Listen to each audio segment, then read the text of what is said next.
உடலை தளர்த்துதல் பயிற்சி 9th exercise relaxation. இந்த பயிற்சி செய்யும் போது கால்களை நல்லா விரிச்சு வச்சுக்கலாம், கைகளை நல்லா விரிச்சு வச்சுக்கலாம். ஒவ்வொரு பகுதியாக அப்படியே தளர்த்தி கொள்ள போகிறோம்.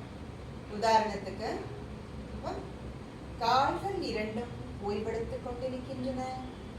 நம் கால்களுக்கு தேவையான இரத்த ஓட்டம், வெப்ப ஓட்டம், காற்றோட்டம், ஜீவகாந்த ஓட்டம், உயிரோட்டம் அனைத்தும் சீராக வெடித்துக் கொண்டிருக்கிறது. நம் கால்கள் நல்ல முறையில் ஓய்வெடுக்கட்டும். ஓய்வு ஓய்வு ஓய்வு. இது போல இடுப்பு பகுதிகள், வயிற்று பகுதிகள், மார்பு பகுதிகள், கை, தோள்பட்டை மற்றும் கழுத்து, தலைப்பகுதிகள் ஒவ்வொன்றாக அப்படியே தளர்த்தி கொண்டே வரும். அப்படி வரும்போது எந்தெந்த உறுப்புகளை சொல்றோமோ அந்தந்த உறுப்புகள் மீது நம்மளுடைய கவனத்தை வைத்துக் கொண்டே இருக்கணும். கடைசியாக தலைப்பகுதி ஓய்வெடுக்கட்டும் சொன்னோன்னே ஓய்வு ஓய்வு ஓய்வு.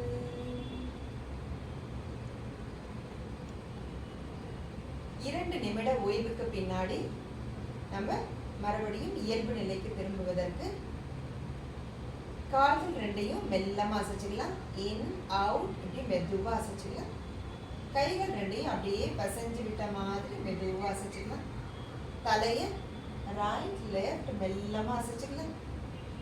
ஆண்கள் வலது பக்கமாகவும் பெண்கள் இடது பக்கமாகவும் திருப்பி மெதுவா ஏஞ்சிக்கலாம். நம்ம திரும்பும் போது முதல்ல கைகளை லெஃப்ட் ஹேண்டை மேல் நோக்கி திருப்பிக்கணும். ரைட் லெக்கை இப்படி மடக்கி ரைட் ஹேண்ட் இந்த பக்கமாக இந்த மாதிரி ஊனி அதுக்கப்புறம் மெல்லமாக இந்த மாதிரி எந்திரிச்சு ரிலாக்ஸேஷன்